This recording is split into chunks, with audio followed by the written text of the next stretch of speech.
Good morning, everyone. Now we will discuss 14th century. 14th century में क्या चल रहा था? What was going on? Corruption चल रहा था, इनजस्टिस चल रहा था, ब्लैक डेथ अक्कर हुई थी, रेबल्स चल रही थी, क्रांतियाँ चल रही थी, इंटेलेक्चुअल डीलिंग चल रही थी, ओरल से रिटन लिटरेचर में आ गए थे।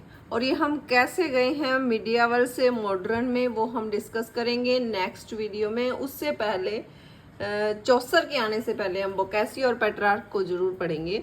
बोकासियो इटली के थे, इनका जन्म 1313 में हुआ था और डेथ 1375 में हुई थी।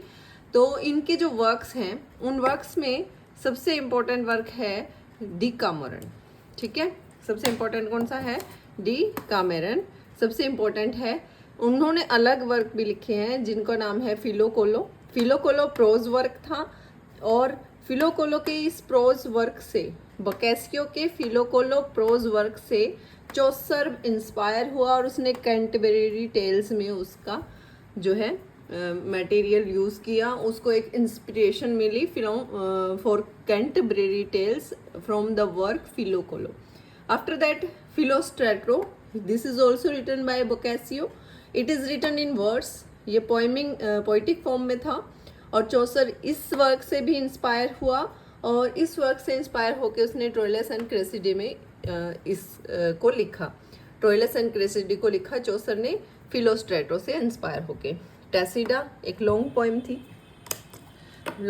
थी, ये भी बहुत फेमस हुई।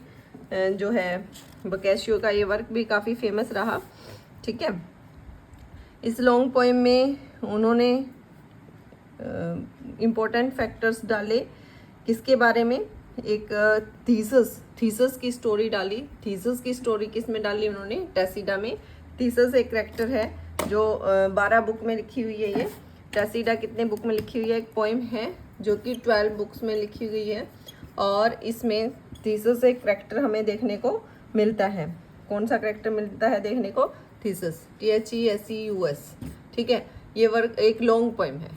ये किसने लिखी है? ये भी बोकासियो ने ही लिखी है। और बोकासियो ही था जिन्होंने ओटेवा रीमा को जो है इन्वेंट किया था।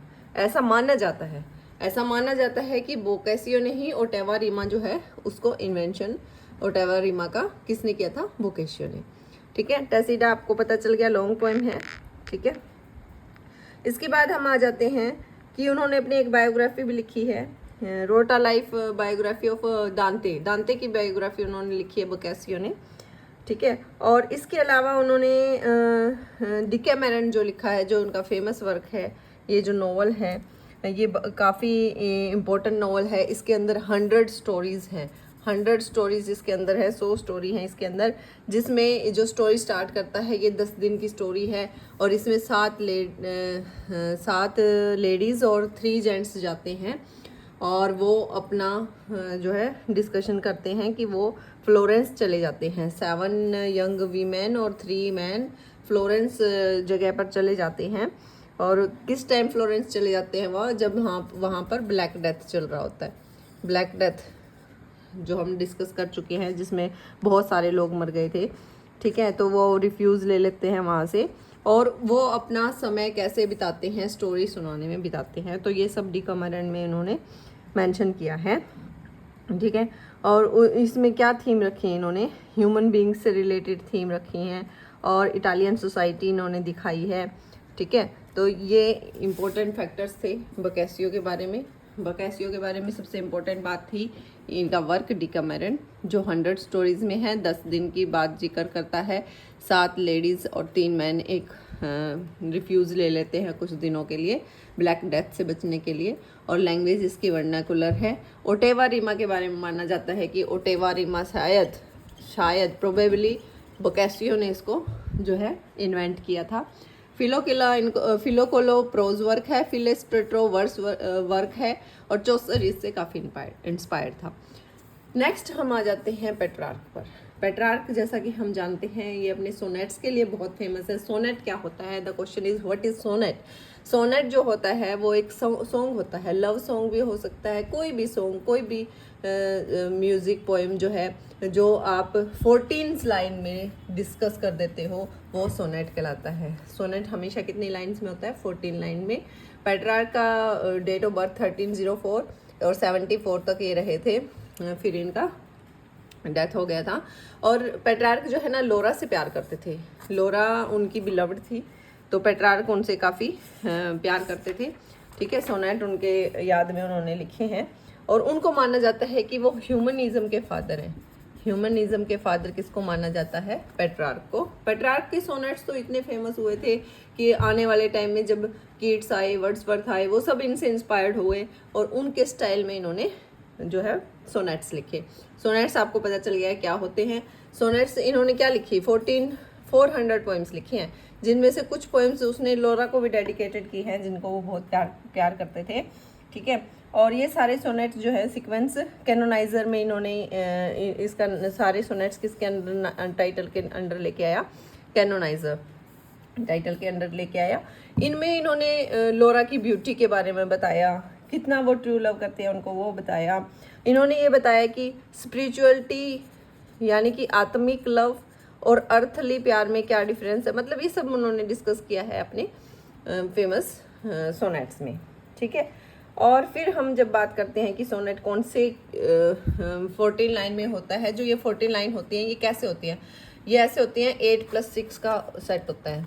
8 जो है ओटेवा, 6 मतलब सेट, 8 लाइन्स का सेट प्लस 6 लाइन का सेट, और ये टोटल हो गए 14 लाइन। और इसको क्या बोलते हैं? Iambic pentameter. इसको क्या बोलते हैं? Iambic pentameter. और वो सेट कैसे होंगे? A B B A, A B B A.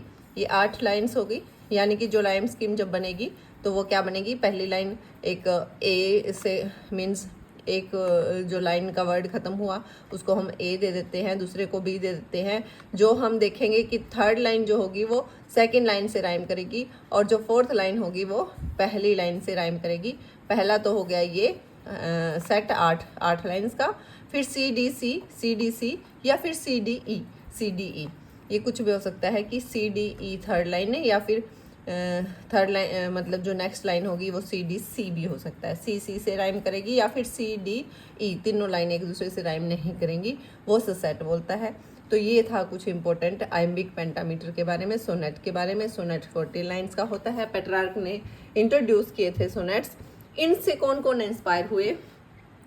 Kids उनसे इंस्पायर हुए, वर्ड्सवर्थ उनसे इंस्पायर हुए, ब्राउनिंग उनसे इंस्पायर हुए, यार्ट को तो ऐसा माना जाता है कि इंग्लैंड में जो सोनेट्स इंट्रोड्यूस किए वो यार्ट ने ही किए। ठीक है, ये इटली के हैं। पेट्रार्क कहाँ के हैं? इटली के हैं। और यार्ट ने कहाँ पे किया इंट्रोड्यूस सोनेट्स को? इंग्लैंड में, इंग्लिश लैंग्वेज में। ठीक है, ये सब इनसे इम्पोर्टेंट थे जो इंस्पायर थे। लेमन का एक फेमस वर्क है जिसका नाम याद रखना चाहिए एग्जामिनेशन पॉइंट ऑफ व्यू से। लेमन का वर्क है ब्रट, और आउल एंड नाइटिंगेल ये भी एक फेमस पोएम है इस सेंचुरी की। तो ये नॉलेज थे रिगार्डिंग हिम। अब हम नेक्स्ट वीडियो में चौसर डिस्कस करेंगे। अब हमारा जो चौसर और उसकी कंटेम्प्रेरीज का सफ़र स्टार्ट हो जाएगा। ठीक है, थैंक यू।